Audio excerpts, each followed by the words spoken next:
आप सबको जय मसीह की।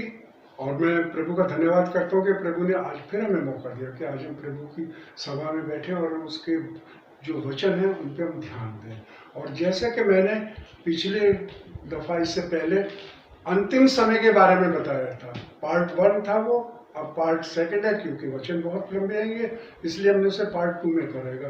तो उन वचनों के बारे में जो मैंने बताया था उसको हम आगे जारी रखते हैं और उससे पहले हम प्रेयर करेंगे, प्रार्थना करेंगे सभी के लिए कि प्रभु उन सब संकट के दिनों से अपने बंदों को बचाए। आइए हम अपनी आंखों को बंद करें और प्रभु पर ध्यान लगाएं।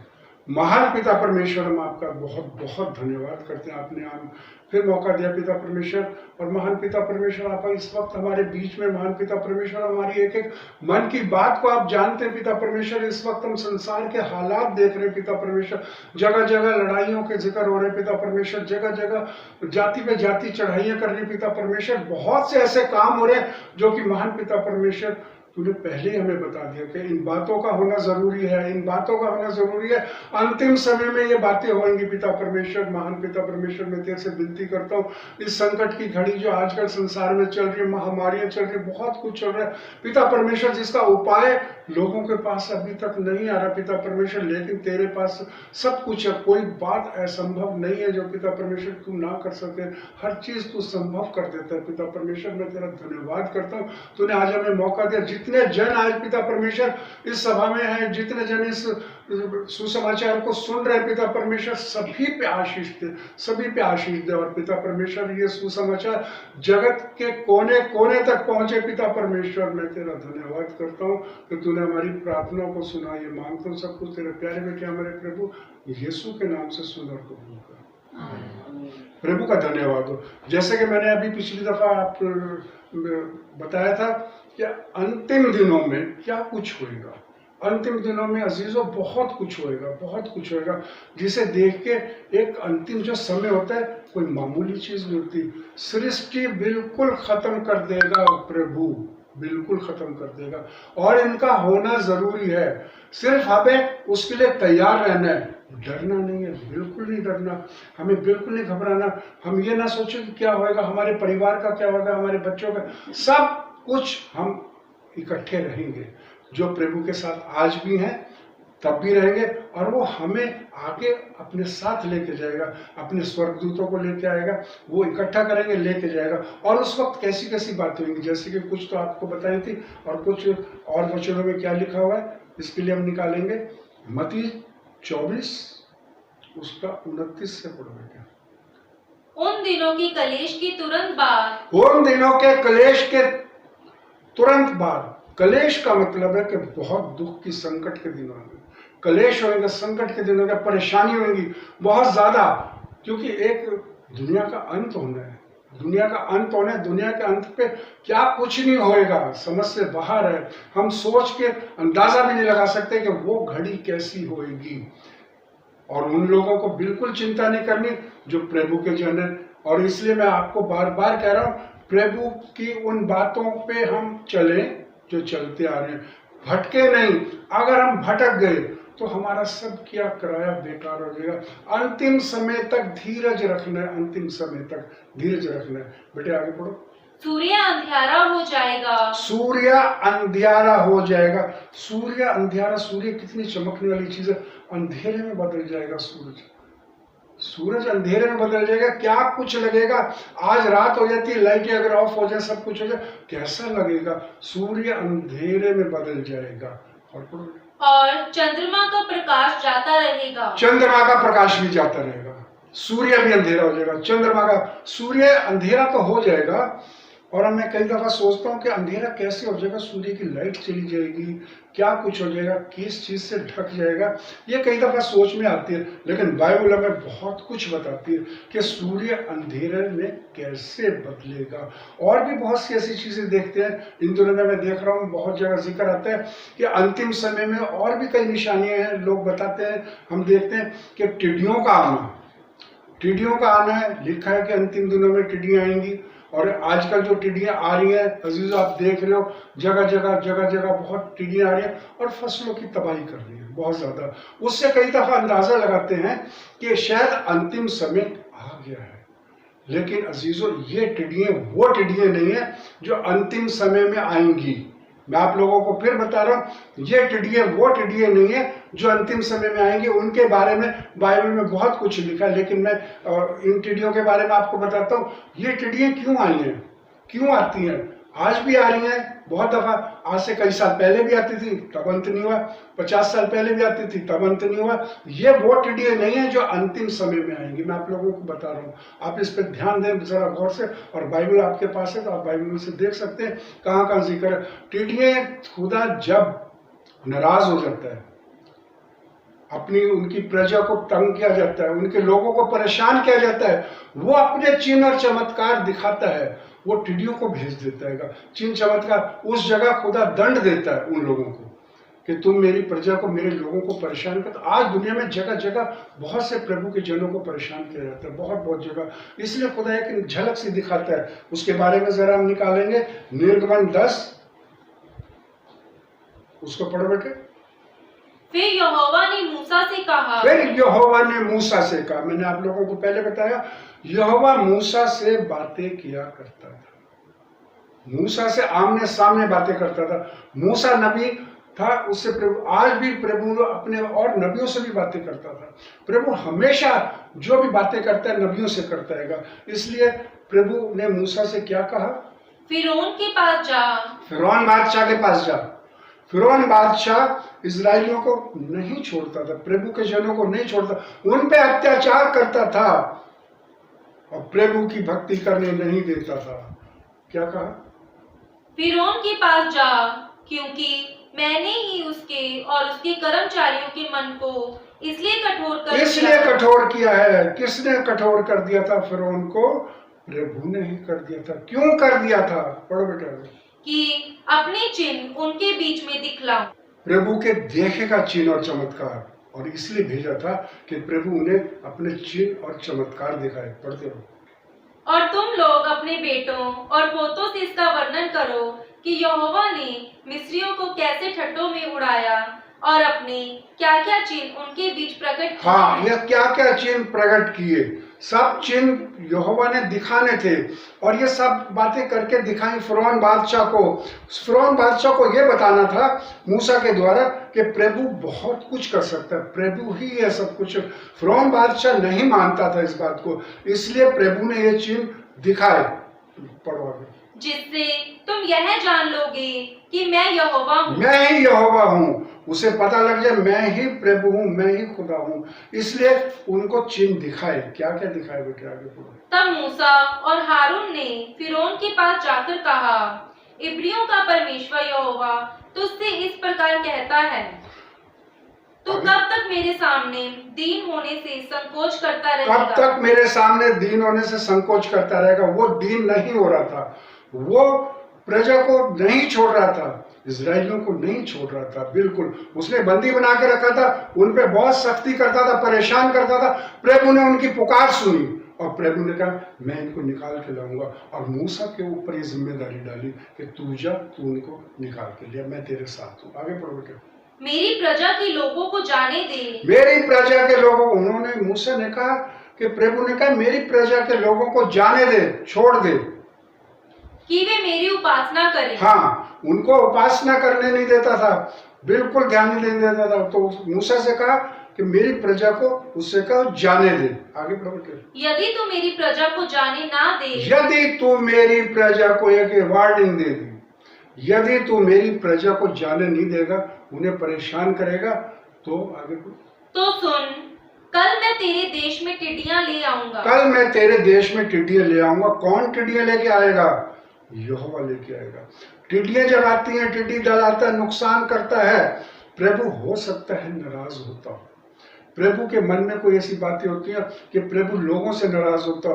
प्रभु किसी का नुकसान नहीं करेगा, किसी का नुकसान नहीं करेगा। जब प्रभु के बंदों को परेशान किया जाएगा, यहाँ लिखा हुआ है जब उसकी प्रजा को परेशान किया जाएगा, जब उसके मानने वालों को परेशान किया जाएगा, तो यहोवा चुप भी नहीं रहेगा। इसलिए उसने फिरौन से क्या कहा कि मैं कल ही, क्या लिखा है, सुन, कल मैं तेरे देश में टिड्डियां ले आऊंगा। कल ही मैं तेरे देश में टिड्डियां ले आऊंगा। वो टिड्डियां जो आज भी आप देख रहे हो, उन टिड्डियों को देख के कई दफा अंदाजा लगाया जाता है कि शायद ये अंतिम समय की निशानी है, अंतिम समय की निशानी। अजीजों, ये टिड्डियाँ पहले भी आई थी और बहुत टाइम, बहुत दफा आई है और बहुत ज्यादा नुकसान करके गई है। हो सकता है प्रभु उस जगह से नाराज हो, उस जगह ऐसे प्रभु के काम ना हो रहे, प्रभु की मर्जी के खिलाफ हो रहे हो। आगे पढ़ो बेटे।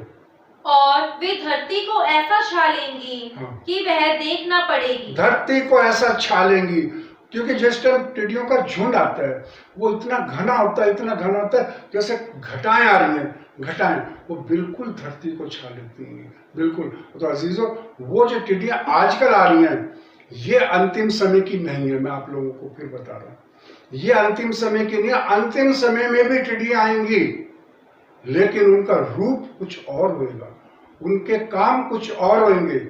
वो कैसी टिड्डियां होंगी आज मैं उनके बारे में आपको बताऊंगा, इसलिए आप बिल्कुल चिंता ना करना।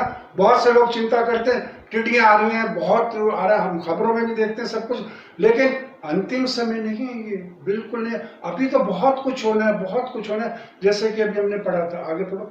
और तुम्हारा जो कुछ ओलों से बच रहा है, हाँ, उसको वे चट कर जाएंगी। उसको वो चट कर जाएंगी। टिड्डियां क्या करेंगी?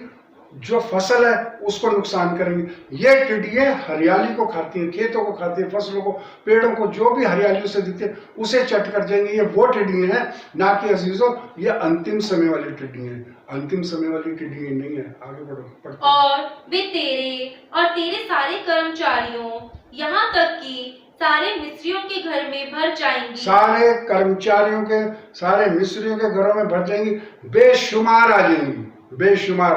उन सब का नुकसान कर देंगी, सबका। इतनी टिड्डियां तेरे बाप दादों ने या उनके पुरखाओं ने जब से पृथ्वी पर जन्मे तब से आज तक कभी ना देखी, कभी नहीं देखी, कभी नहीं देखी। ये यहोवा ने कहा मैं कल ही भेज दूंगा।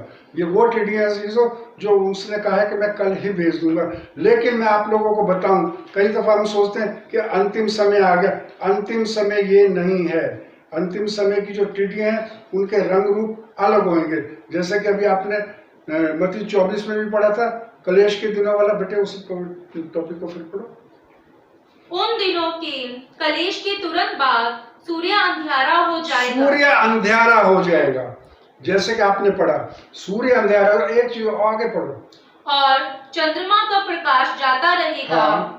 और तारे आकाश से गिर पड़ेंगे। तारे आकाश से गिर पड़ेंगे। गिर कहाँ गिरेंगे? तारे आकाश से गिर पड़ेंगे।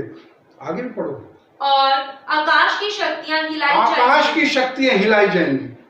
आकाश की शक्ति उन दिनों में क्या नजारा होगा? आकाश की शक्तियां हिलाई जाएंगी, तारे जमीन पे गिरेंगे।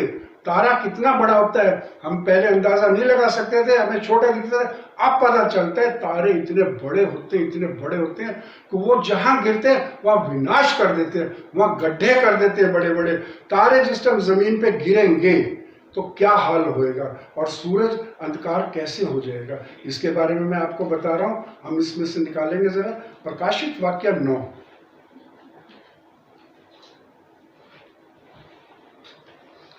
पढ़ो बेटे।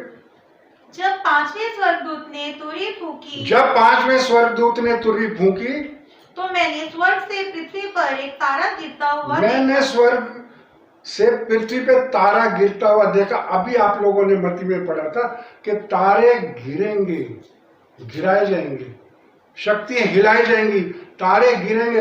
वही एक तारा जो गिरता हुआ देखा है उसके बारे में लिखा हुआ है। वो अंतिम समय का तारा है जो गिरेगा। वो क्या कुछ करेगा, क्या कुछ करेगा। आगे पढ़ो बेटे। और उसे अथाह कुंड की कुंजी दी गई। उसने अथाह कुंड को खोला। वो अथाह कुंड को खोला, वो उस जगह गिरा, बहुत बड़ा वहां पे खुल गया, बहुत बड़ा गड्ढा हो गया, बहुत बड़ा। तारे का साइज बहुत बड़ा होता है। आगे। और कुंड में से बड़ी भट्टी का सा धुआं उठा। उसमें से बड़ी भट्टी का सा धुआं उठा। कुंड में से बड़ी भट्टी का सा धुआं, धुआं इतना ज्यादा था, बहुत ज्यादा था धुआं जो उठा। उस धुएं से क्या हुआ? और कुंड के धुएं से सूर्य और वायु अंधकार में हो गए। अंधकार में हो गए। अभी हमने पढ़ा था सूर्य अंधकार में हो जाएगा, तारागण गिरेंगे, सूर्य अंधकार में हो जाएगा। उस जो तारे से गिरा था उससे जो धुआं उठा, वो जगह टूटी, वहां से धुआं उठा, उस धुएं से, बच्चे बहुत ही अच्छा वर्ष है, इसे पढ़ो, उस धुएं से क्या हुआ? सूर्य और वायु अंधकारमय हो गए। अंधकारमय हो गए, उससे अंधियारे में बदल गया। अब इससे हम अंदाजा लगा लो वो अंतिम समय होगा, क्या चीज होगी? तारेगण गिरेंगे, जगह जगह क्या से क्या होएगा, बहुत कुछ होएगा, और इतना धुआं उठेगा कि अंधकार हो जाएगा, अंधकार। आगे पढ़ो बेटे। उस धुएं में से पृथ्वी पर टिड्डियां निकली। हाँ, उस धुएं में से पृथ्वी पर टिड्डियां निकली, वहां से टिड्डियां आएंगी, वो वाली जो अंतिम समय में। अभी अंतिम समय में दिखाया कि सूर्य अंधेरा हो जाएगा, अंधकार में हो जाएगा, सूर्य अंधकार में हुआ, उसके बाद वो टिड्डियां निकलेंगी, उसके बाद निकलेंगी। पढ़ो बेटे। और उन्हें पृथ्वी के बिच्छुओं की सी शक्ति दी गई। उन टिड्डियों को पृथ्वी के बिच्छुओं जैसी शक्ति दी गई। हाँ, उनसे कहा गया कि ना पृथ्वी की घास को, ना किसी हरियाली को, ना किसी पेड़ को हानि पहुंचाए। वो टिड्डियां आपको मैं बताऊं, ये टिड्डियां पेड़ों को हानि पहुंचा रही हैं, फसलों को हानि पहुंचा रही हैं, और जो कुछ हरियाली को हानि पहुंचा रही है, उन टिड्डियों को ये आदेश नहीं दिया, उन टिड्डियों को ये आदेश नहीं दिया। बाइबल साफ बता रही है टिड्डियां आएंगी, लेकिन ये वाली टिड्डी नहीं आएंगी जो आजकल आ रही हैं। ये टिड्डी नहीं आएंगी जो आज से पहले भी आई थी, 50 साल पहले भी आई, 100 साल पहले भी, बहुत टाइम आई, तब अंत नहीं हुआ। क्यों नहीं हुआ? क्योंकि वो जो सही टिड्डी आएगी अंतिम समय वाली, उसका रंग रूप इसमें बाइबल में लिखा हुआ है। बहुत अच्छा बेटे, इस लाइन को पढ़ो कि बिच्छुओं जैसी शक्ति होगी। बिच्छू में क्या ताकत, क्या होती है बिच्छू में जो ताकत होती है, इंसान बिच्छू से क्यों डरता है? उसके डंक से डरता है, कि उसके डंक में ताकत होती है, और वो इतना परेशान कर देता है, इतना दर्द कर देता है, बहुत ज्यादा शारीरिक कष्ट देता है। पढ़ो क्या? केवल उन मनुष्यों को हानि पहुंचाए जिनके माथे पर परमेश्वर की मुहर नहीं है। उन मनुष्यों को हानि पहुंचाए जिनके माथे पर, क्या लिखा है?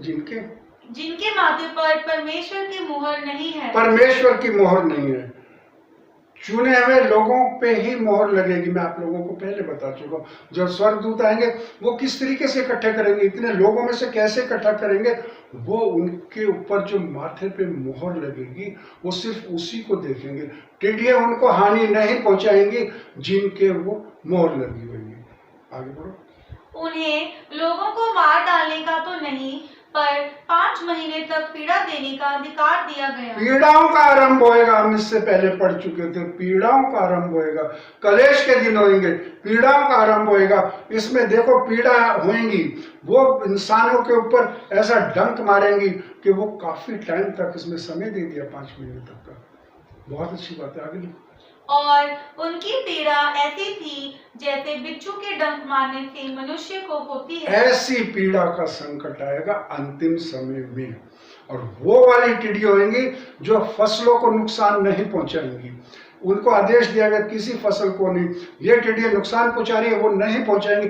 वो सिर्फ उन लोगों को डंक मारेंगे, उन लोगों को परेशान करेंगे, उन लोगों को पीड़ा देंगे जिनके ऊपर मोहर नहीं लगी, जो चुने हुए नहीं है, उनके लिए वो आएंगी। इसलिए अजीजों, आप लोगों को फिर मैं बता रहा हूं, हम अगर चुने हुए में आ रहे हैं तो हमें कोई चिंता करने की जरूरत नहीं। अगर हम चुने में नहीं आ रहे, तो अगर हम उन कलेश के दिनों को पढ़े तो हमारा मन घबरा जाता है कि ऐसे अगर हमारे साथ होएगा हम क्या करेंगे, क्या नहीं करेंगे। अजीजों, अभी भी वक्त है, अभी भी वक्त है, और अभी भी हमें सिर्फ प्रभु के हिसाब से चलना है, जो जीसस ने बताया उसके हिसाब से चलना है। हमने भरमाना नहीं है, हमने भटकना नहीं है, हमने कोई ऐसा कार्य नहीं करना। अगर हम किसी तरीके से इस बहकावे भटकावे में हैं तो हमें अभी भी समझ लेना चाहिए, अभी भी समझ लेना चाहिए। लेकिन उन टिड्डियों के बारे में और आपको बताते हैं। आगे बढ़ो। उन दिनों में मनुष्य मृत्यु को ढूंढेंगे, मृत्यु को ढूंढेंगे, कहेंगे मुझे मौत मिल जाए, मुझे मौत मिल जाए। नहीं मिलेगी। पीड़ा कितनी होती है, जिस टाइम इंसान के ऊपर पीड़ा आती है वो मृत्यु इच्छा जाहिर करता है, आजकल भी करता है कि मैं पीड़ा को बर्दाश्त नहीं कर रहा, मैं संकट को बर्दाश्त नहीं कर रहा, वो मृत्यु इच्छा को जाहिर करता है, लेकिन नहीं मिलेगी। आगे बढ़ो बच्चे। और मरने की लालसा करेंगे और मृत्यु उनसे भागेगी, मृत्यु उनसे भागेगी। बिल्कुल, मौत नहीं आएगी। पीड़ाओं का आरंभ, बुरे हाल हो जाएंगे, बुरे हाल हो जाएंगे। लेकिन कौन लोग खुश रहेंगे? जो प्रभु के चेले, जो प्रभु के साथ हैं। सूरज अंधेरा हो जाएगा, क्या माहौल होएगा। टिड्डियां इंसानों को डंक मारेंगी, क्या हाल होएगा। मौत को ढूंढेंगे, मौत नहीं मिलेगी। अंतिम समय की टिड्डियां वो वाली आएंगी। उनका रूपरेखा ऐसा नहीं है जैसे इन टिड्डियों का इसमें बाइबल बताती है। मैं क्या लिखा है? उन टिड्डियों के आकार लड़ाई के लिए तैयार किए हुए घोड़ों जैसे थे। हाँ, और उनके सिरों पर मानो सोने के मुकुट थे। उनका सारा रंग रूप बता रहे हैं। उनके सिरों पे कैसे मुकुट टाइप की होंगी टिड्डियां। साइज इनसे बड़े होंगे, लेकिन उनका सारा कुछ बता रहे हैं। आगे पढ़ो। और उनके मुंह मनुष्यों के जैसे थे। उनके मुंह मनुष्य के जैसे बाइबल हमें बताती है। उन टिड्डियों का फेस जो होएगा मनुष्यों की तरह, ताज उन पे दिखेगा लगा हुआ। और क्या?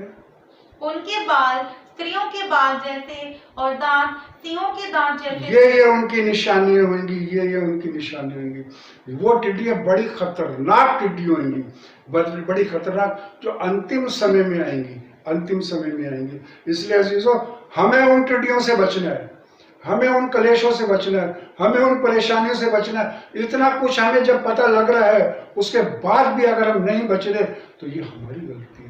इसमें प्रभु की तरफ से कुछ नहीं, उसने बता दिया। प्रभु ने कहा मैंने तुम्हें सब बातें बता दी हैं, क्या क्या होंगी। आगे पढ़ो बेटे। वे लोहे की सी झिलम पहने थे और उनके पंखों का शब्द ऐसा था जैसे रथों और बहुत से घोड़ों। उनके पंखों में बहुत आवाज होगी, उनके परों में। अब भी जो टिड्डी आती है उसके पर में हल्की, उनके ज्यादा आवाज होगी। एक बहुत बड़ा शोरगुल होगा, बहुत बड़ा, वो जिस टाइम आएंगी। आगे बढ़ो बेटे। और बहुत से घोड़ों का जो लड़ाई में दौड़ते हों। उनकी पूंछ बिच्छुओं की सी थी और उसमें डंक थे। उनकी पूंछ बिच्छुओं की तरह थी, डंक थे। वो डंक मारेंगी और परेशान कर देंगी। अजीजों, इस चीज का हमें ध्यान रखना है कि अंतिम समय की टिड्डियों का रंग रूप बाइबल बताती है, ऐसा होगा, बिल्कुल ऐसा होगा। तो उससे हमें ये ध्यान में रखना है कि हमें अंतिम समय में अपनी पूरी तैयारी करनी है। हम कहाँ गलती खाएंगे अगर हमारी तैयारी है? हम कहाँ गलती खाएंगे? हम बहुत जगह गलती खा जाते हैं, बहुत जगह गलती खा जाते हैं। हमें उन गलतियों में नहीं जाना जो कि हमने सब कुछ करा है, कराए को हम गलत कर देते हैं। इसलिए बहुत से हमारे बीच में आएंगे। पहला तिमोथेयुस 4 चैप्टर उसकी 1। परंतु आत्मा स्पष्टता से कहता है, आत्मा स्पष्टता से कहता है, साफ शब्दों में कहता है। क्या कहते हैं? कि आने वाले समयों में कितने लोग भरमाने वाली आत्माओं और दुष्ट आत्माओं की शिक्षाओं पर मन लगाकर विश्वास से बहक जाएंगे। मैं फिर बता रहा हूँ, भरमाने वाले बहुत आएंगे। बहुत कहेंगे मैं उद्धार कर सकता हूँ, मैं आपको इस तरह कर सकता हूँ, मैं परमेश्वर के पास पहुंचा सकता हूँ। उनकी बातों में मत आना, उनकी बातों में मत आना। आपको बहुत भरमाने वाले आएंगे। आजकल तो ऐसे ऐसे आ चुके हैं, बहुत कुछ, सारे नहीं मैं कह रहा, कुछ लोग ऐसे आ चुके हैं, भक्ति कर रहे हैं, बहुत अच्छी तरह कर रहे हैं, बहुत कुछ कर रहे हैं, लेकिन उनके मन के अंदर कुछ और बातें होती। वो अपने वचन को कुछ बदल देते हैं, कुछ बदल देते हैं। पहला तिमोथेयुस 6 चैप्टर उसकी 3 से पढ़ो। यदि कोई और ही प्रकार का उपदेश देता है, यदि कोई और प्रकार का उपदेश देता है, बिल्कुल नहीं सुनना। अगर और प्रकार का उपदेश देता है, वो उपदेशों को बहुत मिक्स करके बनाया जाता है। मैं देख रहा हूँ कई जगह उपदेशों को मिक्स करके बना देते हैं और ऐसा बनाते हैं, लोगों को जचा देते हैं कि ये सही है। आगे पढ़ो बेटे। और खरी बातों को अर्थात हमारे प्रभु यीशु मसीह की बातों को और उस उपदेश को नहीं मानता, हाँ, जो भक्ति के अनुसार है। जो भक्ति के अनुसार है वैसे नहीं बोलेंगे, बिल्कुल नहीं। आगे। तो वह अभिमानी हो गया, वो अभिमानी हो गया। उनके जो हमारे इस वचन से हटके बोलेगा उसकी तरफ ध्यान नहीं देना।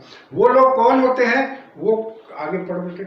और कुछ नहीं जानता, वरन उसे विवाद और शब्दों पर तर्क करने का रोग है। उससे विवाद, वो बहस करेगा, अपनी बात को आगे रखेगा, नहीं ऐसे नहीं ऐसे, अरे भाई बाइबल लेके आओ, उसमें से देखो क्या कैसे क्या कैसे। इसलिए उन लोगों के पीछे नहीं जाना।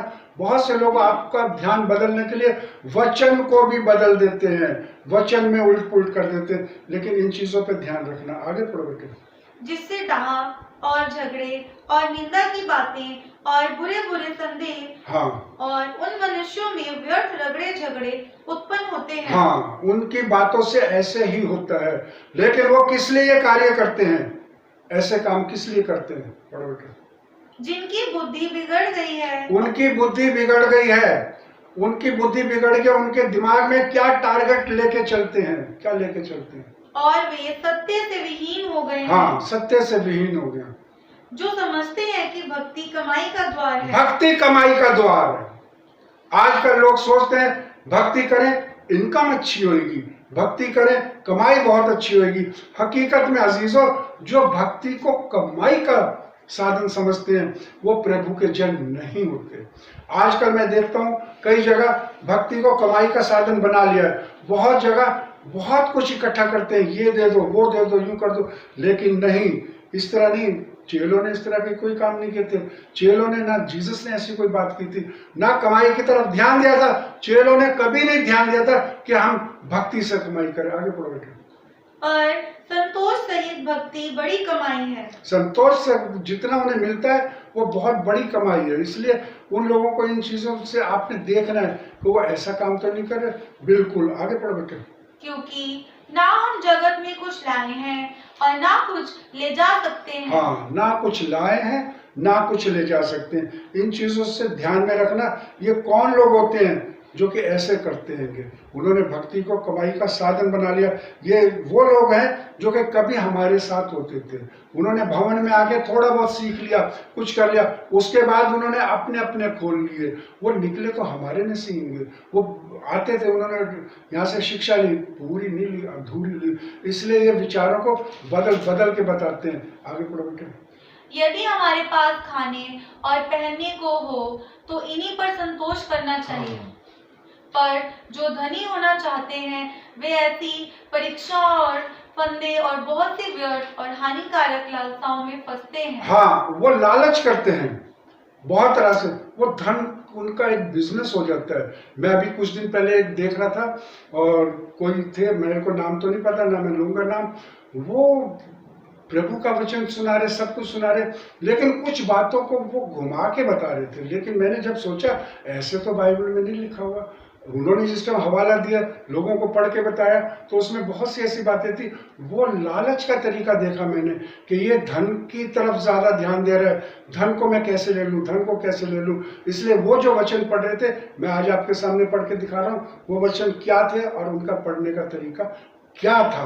प्रेरितों के काम 4 अध्याय 32 वर्ष।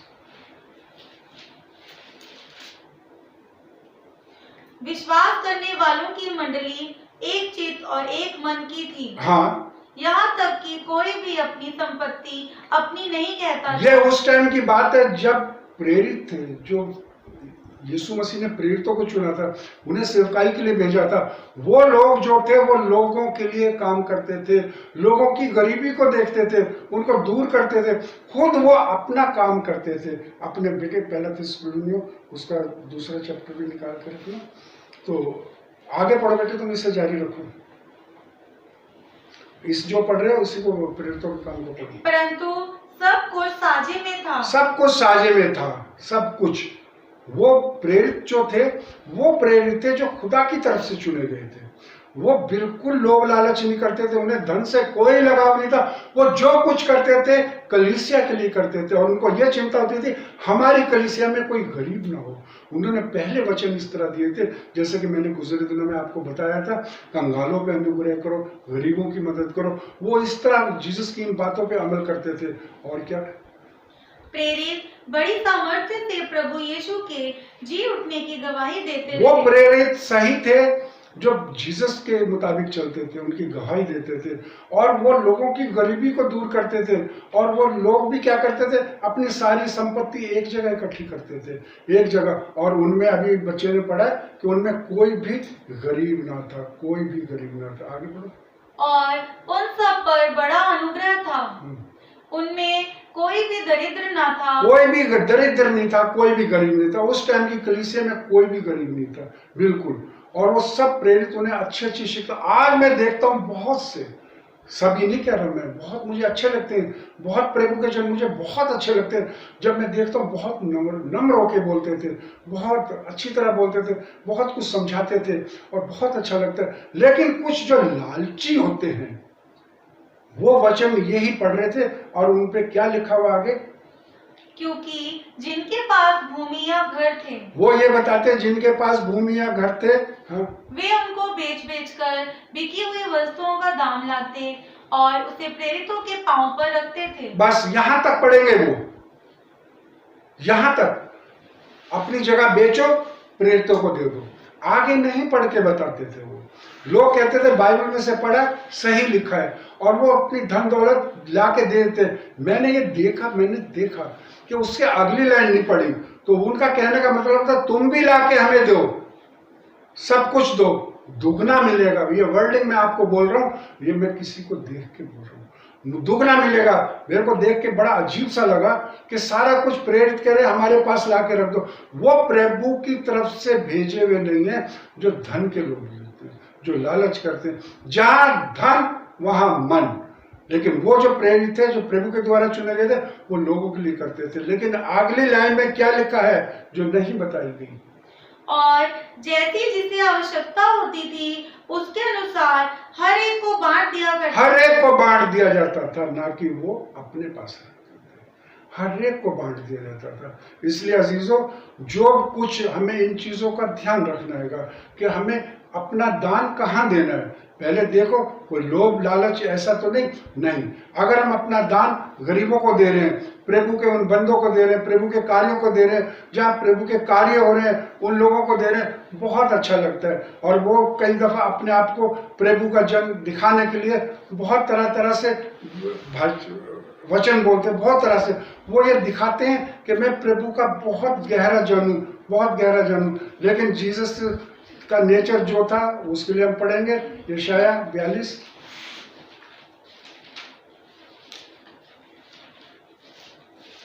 यशाया 42, उनका नेचर जीसस का था, उनके चेलों का भी यही नेचर था। पढ़ो बेटे। मेरे दास को देखो जिसे मैं संभाले हूँ, मेरे दास को देखो जिसे मैं संभाले हूँ। जीसस का जो बोलने का तरीका था बहुत ही अच्छा था, चेलों का बोलने का तरीका बहुत ही अच्छा था, प्रेरित बहुत अच्छी तरह बोलते थे। लेकिन जो खुदा की तरफ से नहीं होते, धन के लोभी होंगे, उनमें और भी कई बातें होती हैं। क्या बातें होती हैं? मेरे चुने हुए को जिससे मेरा जी प्रसन्न है, मैंने उस पर अपना आत्मा रखा है। जब प्रभु उन पे अपना आत्मा रखता है तो प्रभु का आत्मा बोलता है, उनमें प्रभु का आत्मा बोलता है। अभी हमने पिछले दिनों में पढ़ा था, तुम नहीं बोलने वाले, तुम्हारे अंदर प्रभु का आत्मा बोलेगा, तुम्हारे अंदर प्रभु का आत्मा बोलेगा। तो क्या प्रभु का आत्मा कैसे बोलता है? वह जाति जाति के लिए न्याय प्रकट करेगा, ना वो चिल्लाएगा, बिल्कुल नहीं चिल्लाएगा, बिल्कुल नहीं। बहुत मैं देखता हूँ, बहुत लोग चिल्ला के बोलते हैं, चिल्ला के।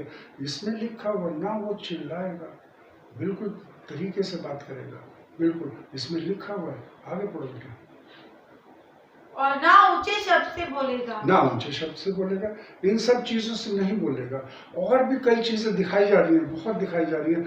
आने वाले समय में मैं आपको और बताऊंगा।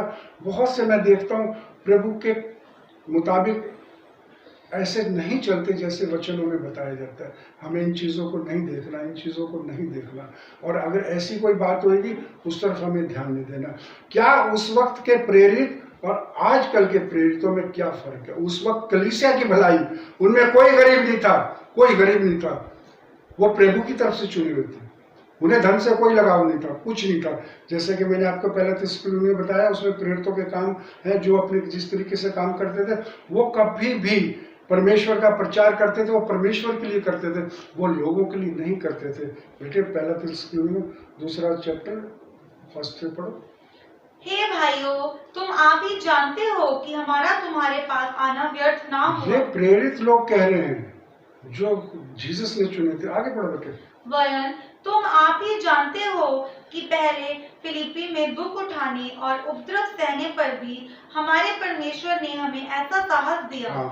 कि हम परमेश्वर का सुसमाचार भारी विरोधों के होते हुए हाँ, वो विरोधों के होते हुए भी परमेश्वर का सुसमाचार सुनाते रहते। उन पे बड़ी शक्तियां आई, जो वो प्रेरित है उन पे कोई कम शक्ति नहीं, बहुत ज्यादा शक्तियां आई हैं, और फिर भी वो परमेश्वर का प्रचार करते। पौलुस पे बहुत शक्तियां आई, पौलुस को कोड़े पड़े, बहुत पड़े, लेकिन वो परेशान नहीं हुए, उन्होंने परमेश्वर को नहीं छोड़ा। इतने संकट होने के बाद भी परमेश्वर को नहीं छोड़ा। आगे पढ़ो बेटे।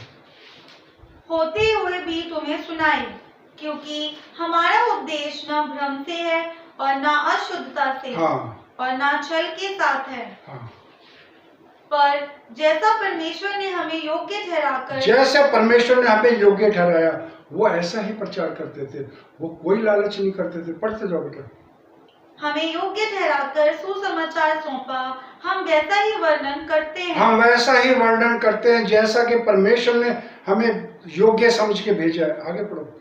और इसमें मनुष्यों को नहीं परंतु परमेश्वर को, जो हमारे मनों को जांचता है, प्रसन्न करते हैं। हाँ, तो ये बहुत अच्छी बात है, बहुत अच्छी, जोर से पढ़ दो। क्योंकि तुम जानते हो कि हम ना तो कभी चापलूसी की बातें किया ना कभी चापलूसी की बातें करते हैं, वो लोग नहीं करते थे, वो परमेश्वर के जन थे और परमेश्वर की बातें करते थे। उन्हें कोई चापलूसी की बातें नहीं करनी कि हमें ये दे दो वो दे दो, कोई ऐसी। पढ़ते जाओ। और ना लोग के लिए बहाना करते थे, ना लोग के लिए बहाना करते थे, वो लोग नहीं करते थे हमें दो। मैं देखता हूँ कई जगह नहीं करते, कई जगह बहुत लोग करते हैं कि हमें दो हमें दो। इसमें लिखा और परमेश्वर गवाह है, और यद्यपि हम मसीह के प्रेरित होने के कारण तुम पर बोझ डाल सकते थे, हम मसीह के प्रेरित होने के कारण तुम पे बोझ डाल सकते थे। वो प्रेरित थे, लोगों पे, कलीसिया पे कोई बोझ नहीं डालते थे। वो अपना काम करते थे, निजी वर्क था उनका, अपना काम करते थे। वो लोगों से नहीं लेते थे पैसे, बिल्कुल नहीं, सिर्फ सेवका ही करते थे, सिर्फ प्रभु के लिए। आगे। तो भी हम मनुष्यों से आदर नहीं चाहते थे, हाँ, और ना तुमसे ना और किसी से, परंतु जिस तरह माता अपने बालकों का पालन पोषण करती है, वैसे ही हमने भी तुम्हारे बीच में रहकर इस तरीके से कलीसिया को संभालते थे। वो ना लोग कह रहे हम चाहें तो हम ले सकते हैं, हमें नहीं जरूरत, हमें नहीं जरूरत। वो मैंने आप लोगों को बताया था कि वो अपना काम करते थे, निजी काम करते थे। इसके बारे में 9वीं आयत से पढ़ो। क्योंकि हे भाइयों, तुम हमारे परिश्रम और कष्ट को स्मरण रखते हो। हमने इसलिए रात दिन काम धंधा करते हुए तुम में परमेश्वर का सुसमाचार प्रचार किया। वो अपना काम धंधा करते थे, वो चेले अपना कभी भी कलीसिया, उन्होंने सिर्फ कलीसिया की उन्नति चाहिए। उन्होंने अपने लिए कभी ना कोई बहाना बनाया, ना कभी कोई पैसा लिया, ना कोई अमीर बनना चाहा, बिल्कुल नहीं चाहा। आप उनके विचारों पे चलो, आप जीसस के विचारों पे चलो, और देखो बहुत से ऐसे होते हैं जो प्रभु का बहुत अच्छा वचन देते हैं, लेकिन जहां लालच करने वाले आ गए तो वो परमेश्वर की नजरों में दूर होते हैं। इसलिए अजीजों, मैं आपसे यही कहूंगा कि अंतिम समय जो आएगा बड़ा खतरनाक आएगा। उस समय का जो सीन आप लोगों ने अभी सुने थे बड़े खतरनाक होंगे। ऐसा ना हो कि हम उस वक्त फेल हो जाए और हम भटक जाएं, भरमाने वालों के पास चले जाएं, और उसके बाद हमारा अंत बहुत गंदा होगा। हमें प्रभु के वचनों पे चलना है और प्रभु से जुड़ो, प्रभु से डायरेक्ट मिलो। वो आपसे प्रेम करता है, आप उससे डायरेक्ट बात करो, प्रार्थना करो, सब कुछ करो, आपको सब कुछ बताएगा, सब कुछ बताएगा। मैं प्रभु का धन्यवाद करता हूँ कि प्रभु ने आज मुझे मौका दिया कि मैं जो प्रभु के वचन है, मैं एक एक वचन बाइबल में से बोलता हूँ, एक एक बात बाइबल में लिख के बोलता हूँ। जिस तरीके से चेलों ने बातें बोली, उन्होंने कोई ऐसी बात नहीं बोली, ना कोई डर ना कोई चिंता। इसलिए प्रभु का धन्यवाद हो, ये वचन आप तक पहुंच रहे। आप प्लीज इन वचनों को और दूर दूर तक पहुंचाएं, सब्सक्राइब करें, ताकि ये दुनिया के कोने कोने तक पहुंचे और सबको आशीष दे महान पिता परमेश्वर। आपका बहुत बहुत धन्यवाद। जय मसीह।